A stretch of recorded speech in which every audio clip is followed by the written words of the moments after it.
हरे कृष्ण भक्तों, आज हम सभी सुन रहे हैं कार्तिक मास के अध्याय 26 को। आज है एकादशी तिथि 1 नवंबर और शनिवार का दिन।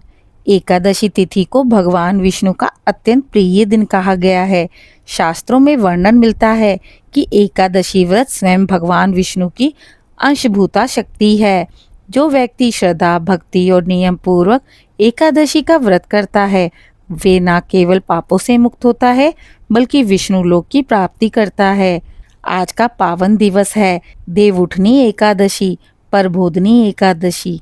आज की कथा हमें बताती है कि किस प्रकार स्वयं भगवान विष्णु ने एकादशी व्रत की उत्पत्ति की और क्यों इस तिथि को समस्त व्रतों से सर्वोच्च स्थान प्राप्त हुआ। आइए भक्तों, भगवान श्री हरि का स्मरण करते हुए आज की कथा का आरंभ करते हैं। सतयुग के समय में एक अत्यंत बलशाली दैत्य था। उसका नाम था मुरी।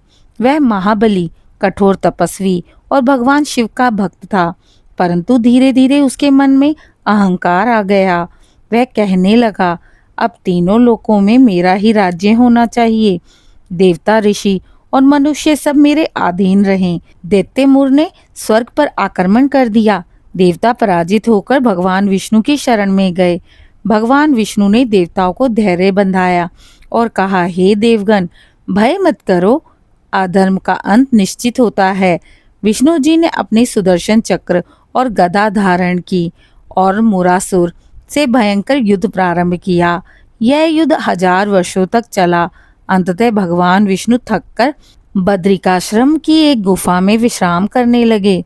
दैत्य मुर ने सोचा, अब मेरा शत्रु सो गया है, अब मैं इसे समाप्त कर दूंगा। जब मुर दैत्य उस गुफा में पहुंचा, तभी भगवान विष्णु के शरीर से एक दिव्य तेजस्विनी नारी प्रकट हुई। वह अत्यंत सुंदर, तेजस्वी और देवी आभा से युक्त थी। उसने अपनी दिव्य दृष्टि से दैत्य मुर को देखा और कहा, अधर्मी, तू सोए हुए भगवान पर वार करने चला है। मैं तेरे अधर्म का अंत करती हूँ। इतना कहकर उस नारी ने अपने शस्त्रों से दैत्य मुर का वध कर दिया। उसके सिर के गिरते ही तीनों लोकों में मंगल ध्वनि गूंज उठी। जब भगवान विष्णु की निद्रा टूटी, उन्होंने उस दिव्य नारी को देखा और मुस्कुराकर बोले, हे देवी, तुमने मेरे कार्य को पूर्ण कर दिया। बताओ, तुम कौन हो और क्या चाहती हो। यह नारी हाथ जोड़कर बोली, प्रभु, मैं आपकी शक्ति से उत्पन्न हुई हूँ। मेरा जन्म केवल अधर्म के नाश के लिए हुआ है। भगवान विष्णु बोले, आज से तुम एकादशी नाम से प्रसिद्ध होगी। जो कोई तुम्हारे दिन व्रत रखेगा, वह मेरे परम धाम को प्राप्त करेगा। वह बैकुंठ को पधारेगा। तुम्हारे स्मरण मात्र से पापों को नष्ट करेगा। भगवान विष्णु ने आगे कहा, हे एकादशी, तुम मेरे स्वरूप में ही निवास करती हो। द्वादशी के दिन जो भक्त व्रत का पारण करता है, उसे समस्त लोकों के पुण्य फल की प्राप्ति होती है। उस दिन से एकादशी तिथि की पापों का नाश करने वाली तिथि कहा गया।